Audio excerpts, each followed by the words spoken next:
చందమామ కథలోని యక్ష పర్వతం అనే సీరియల్ కథ 5వ భాగం చెప్పుకుందాం. నెగడు ముందు కూర్చుని తన అనుచరులతో కబుర్లాడుతున్న బంతిపోట్ల నాయకుడు గుహవైపు నుంచి వచ్చిన వికృతమైన అరుపులు కేకలు వింటూనే చప్పున తల తిప్పి అటుకేసి చూశాడు. అతడి దృష్టికి నిలువెత్తున ఉన్న నల్లని ఆకారం ఒకటి తమకేసి పరిగెత్తుకు రావడం కనిపించింది. ఆ ఆకారం చేతిలో భగభగ మండుతున్న కాగడ ఒకటి ఉన్నది. ఏమిటి భీతిగొల్పే రూపం? ఏదైనా రాక్షసా లేక కొండ పిశాచమా అంటూ బంతిపోట్ల నాయకుడు లేచి నిలబడ్డాడు. దొరా, ఇక్కడ జాగు చేయడం ప్రాణాంతకం అవుతుంది. ఇదేదో మనుషుల్ని పీక్కు తినే రాక్షసే, సందేహం లేదు అంటూ నెగడు ముందున్న బంతిపోట్ల నాయకుడి అనుచరులు నలుగురు నదీ తీరంకేసి పరిగెత్తసాగారు. పిరికి వెదవల్లారా, ఆగండి. మనం ఇంతమందిమి ఉండగా ఈ రాక్షసి ఏం చేయగలదు? ఈటెలు ఎత్తి గుంపుగా పోయి మీద పడి పొడుద్దాం రండి అంటూ బంతిపోట్ల నాయకుడు గావు కేకలు ప్రారంభించాడు. అతడి అనుచరులెవరూ ఆ హెచ్చరిక వినిపించుకోకుండా బతికుంటే బలుసాకు తినవచ్చుననుకుంటూ తమ వాహనాలైన ఒంటెలు కట్టివేసి ఉన్న చెట్లకేసి కొందరు, నది వైపుకు కొందరు పారిపోసాగారు.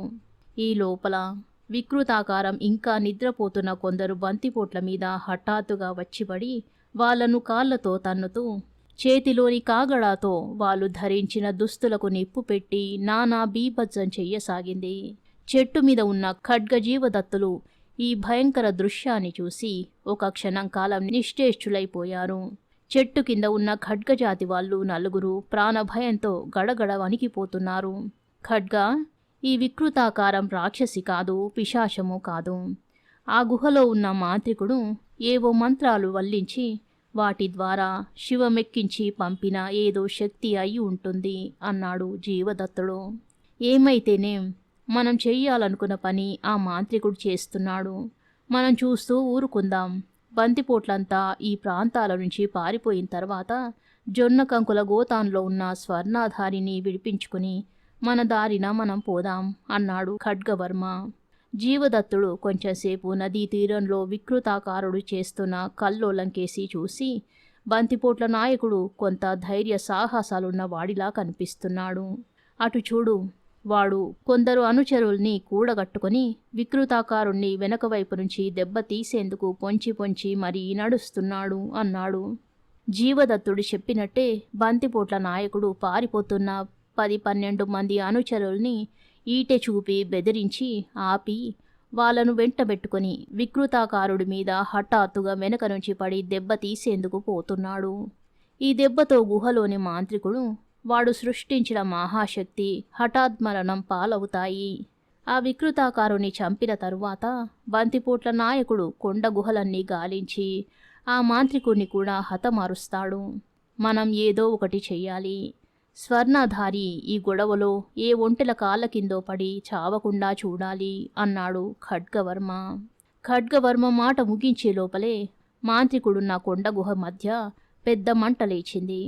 మాంత్రికుడు ఆ మంటల్లో బాగా నూనెతో తడిపి ఉంచిన కాగడాలను ఒక్కొక్కదాన్నే ముట్టించి శాంభవి, భైరవి అని అరుస్తూ దిగువనున్న బంతిపోట్ల మీదకి విసరసాగాడు. భగభగమని మండుతున్న కాగడాలు బంతిపోట్ల మీదికి వచ్చి పడసాగాయి.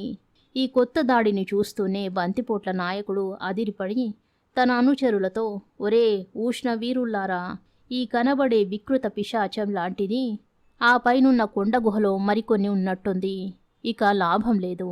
మీలో కొందరు జొన్న కంకులున్న గోతాలను నదిలోకి తోయండి. నది వాలు వెంట తేలివచ్చే వాటిని దిగువనెక్కడైనా పట్టుకుని ఒడ్డుకు చేర్చుదాం. మిగిలిన వాళ్ళు చెట్ల నుంచి ఒంటెలను విప్పి సవారి అయి నది దిగువకు బయలుదేరండి అని కేక పెట్టాడు. ఆ కేక వింటూనే నదికేసి పరిగెత్తిపోతున్న బంతిపోట్లు, చెట్ల చాటున చీకట్లో దాక్కున్న వాళ్ళు ముందుకు వచ్చి కొందరు ఒంటెలను చెట్ల నుంచి విప్పనారంభించారు. మరికొందరు జొన్న కంకులున్న గోతాంలను ఎత్తుకుని నదిలో వేసేందుకు బయలుదేరారు. అంతలో గుహలో ఉన్న మాంత్రికుడు ఒక చేతితో కాగడా పట్టుకుని అటూ ఇటూ ఊపుతూ, ఒరే జడలభూతం, ఇక ఆ బంతిపోటు నరాధముల్ని వెంట తగిలి జొన్న కంకుల గోతాముల్ని నదిలో వేసే వాళ్ళను పట్టుకుని నదీ భూతానికి ఆహారంగా వెయ్యి అని కేక వేశాడు. అప్పటి వరకు దొరికిన బంతిపోట్లనల్లా కాళ్ళతో చేతులతో ఎడాపెడా వాదుతూ ఆ ప్రదేశాన్నంతా అల్లకల్లోలపరుస్తున్న వికృతాకారుడు మాంత్రికుడి హెచ్చరిక వింటూనే జొన్నకంకుల గోతాలున్న ప్రాంతానికి పరిగెత్తాడు. ఆ సరికే కొందరు బంతిపోట్లు గోతాంలను భుజానకెత్తుకుని నదికేసి పరిగెత్తుతున్నారు. వికృతాకారుడు వాళ్ళలో దొరికిన వాడినల్లా నడుం పట్టుకొని నదిలోకి విసిరివేయసాగాడు. ఈసారి నదీ తీరాన మరింత అల్లకల్లోలం లేచింది. బెదిరి కట్టుతాళ్లను తెగగొట్టిన ఒంటెలు కొన్ని గుడ్డి చీకట్లో దారి తెన్ను లేకుండా పరుగులు తీస్తూ బంతిపోట్లను కాళ్లతో తన్ని అందిన వాళ్ళను నోటితో పట్టుకొని దూరంగా విదిరించి వేయసాగాయి. వాటిల్లో కొన్ని చెవులు చిల్లులు పడేలా కీచుమని అరుస్తూ నదీ ప్రవాహంలోకి పోయి పడి నీటిమాలు వెంట కొట్టుకుపోసాగాయి. ఆ సమయంలో హఠాత్తుగా ఒక మానవ కంఠం రక్షించండి, రక్షించండి, నన్ను నదిలో పడవేయకండి అంటూ గగ్గోలు ప్రారంభించింది. అంతలోనే ధవీమని ఒక జొన్నకంకుల గోతాం నీటపడిన శబ్దం అయ్యింది. ఖడ్గా, ఆ కంఠస్వరాన్ని పోల్చుకున్నావా? ఆ కేకలు పెట్టినవాడు స్వర్ణధారి. అతన్ని బంతిపోట్లు నదిలో పారవేశారు. జొన్నకంకుల గోతాం నీట మునగదు కనుక అందులో గొంతు వరకు కుక్కబడి ఉన్న స్వర్ణధారి నీటి వాలున కొట్టుకుపోయి ఎక్కడో ఒక చోట నది ఒడ్డున చేరే అవకాశముంది. కానీ మనం ఒక పొరపాటు చేశాం. కొంచెం ముందుగా పూనుకున్నట్టయితే అతన్ని ఇక్కడే రక్షించి ఉండేవాళ్ళం అన్నాడు జీవదత్తుడు చెట్టు మీద నుంచి దిగబోతూ.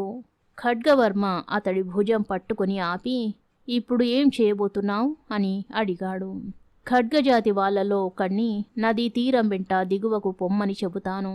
బహుశా వాడికి స్వర్ణధారి కేకలు వినబడే అవకాశముంది.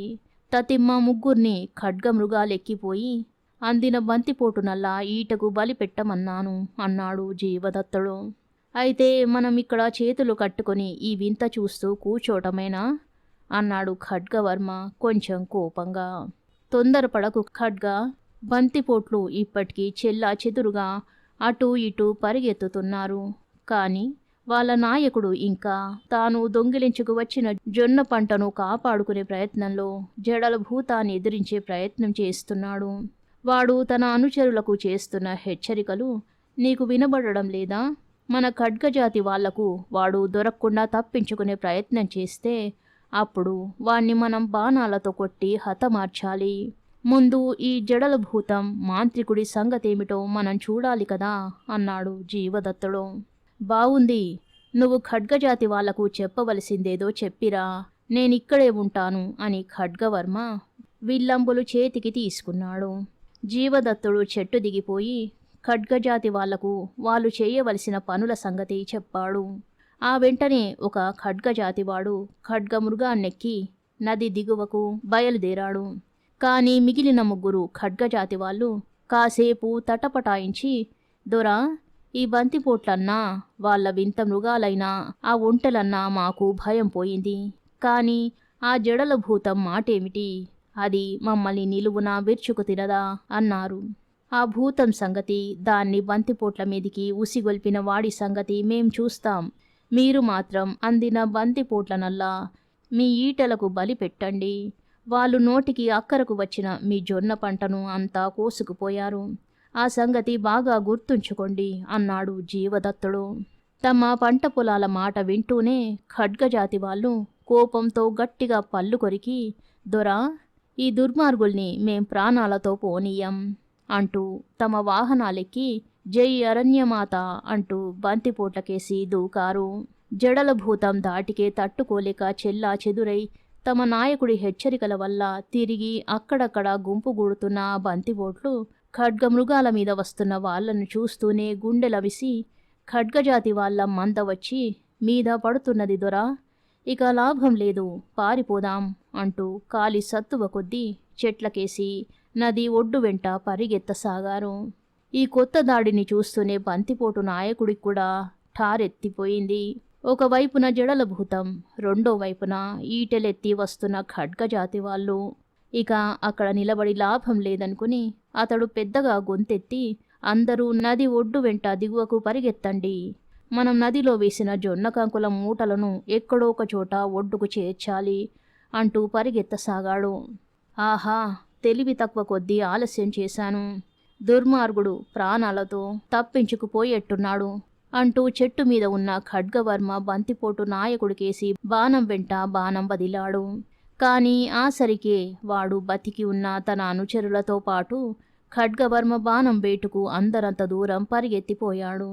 బంతిపోట్ల మీదికి పోయిన ఖడ్గజాతి వాళ్ళు 2-3 బంతిపోట్లను మాత్రం తమ ఈటలతో పొడవగలిగారు.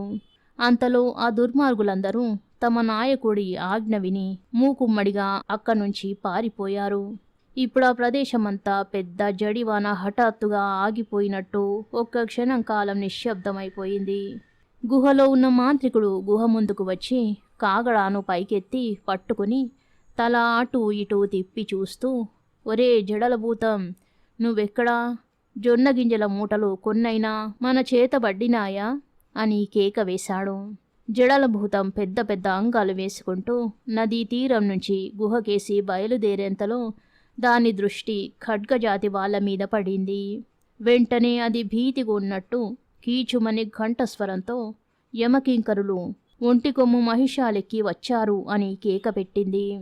ఆ కేక వింటూనే మాంత్రికుడు గుహలోంచి మరి కాస్త ముందుకు వచ్చి కాగడా వెలుగులో ఖడ్గ మృగాలను, వాటిని ఎక్కి ఉన్న వాళ్ళను చూసి ఒక్క క్షణం నివ్వెరపోయి అంతలోనే తేరుకుని, ఒరే జడలభూతం, వాళ్ళు యమకింకరులు కాదు, అవి ఒంటికొమ్ము మహిషాలు కావు, ఖడ్గజాతి వాళ్ళు, ఖడ్గ మృగాలు, తెలిసిందా? వెళ్ళి మీద పడి ముందు మనుషుల్ని విరుచుకు తిను, తరువాత మృగాలను తిందువుగాని అన్నాడు. మాంత్రికుడు ఇలా అనగానే జడలభూతం ఒక వికటాట్టహాసం చేసి, ఆహాహా, పారిపోకండి అంటూ చేతులు చాచి ఖడ్గజాతి వాళ్ళకేసి బయలుదేరింది. ఆ భూతం మీదికి రావడం చూస్తూనే ఖడ్గజాతి వాళ్ళు ముగ్గురు దొరా అంటూ చావు కేక పెట్టారు. ఖడ్గజాతి వాళ్లకు రానున్న ప్రమాదాన్ని గుర్తించిన ఖడ్గజీవదత్తులు అంతకు ముందే చెట్టు దిగి వాళ్ళున్న చోటుకు పరుగు పరుగున వస్తున్నారు. ఖడ్గజాతి వాళ్ళ ఆక్రందనం వింటూనే ఖడ్గవర్మ ఒక బాణాన్ని గురి చూసి జడల భూతానికేసి వదిలాడు. అది పోయి భూతాన్ని తాకింది. కాని దాని శరీరం మీద ఒత్తుగా ఉన్న జడల వల్ల భూతం ఏమాత్రం గాయపడలేదు. గురూ, ఎవడో నా మీద దూరం నుంచే కొయ్యములికి కొట్టాడు అంటూ కేక పెట్టింది భూతం. మాంత్రికుడు నిర్ఘాంతపోతూ ఈసారి 2 చేతులతో 2 కాగడాలు పట్టుకుని పైకెత్తి వాటి వెలుగులో ముందుకు పరిగెత్తుకొస్తున్న ఖడ్గ జీవదత్తులను చూసి కళ్ళెరజేసి పళ్ళు కొరుకుతూ, ఒరే జడలభూతం, నీ శరీరాన్ని తాకింది కొయ్యములికి కాదు, బాణం. ఆ కొట్టినవాడు క్షత్రియుడిలా ఉన్నాడు. వెంట ఉన్న 2వ వాడు సగం క్షత్రియుడు, సగం మంత్రవేత్తలా ఉన్నాడు. ఆగు, నా మంత్రదండాన్ని విసిరి ఇద్దరిని ఇప్పుడే చితాభస్మంగా మార్చివేసేస్తాను అంటూ ఎగిరి గంతేసి గుహ లోపలికి వెళ్ళాడు. యక్షపర్వతం 6వ భాగం రేపు చెప్పుకుందాం. ధన్యవాదాలు.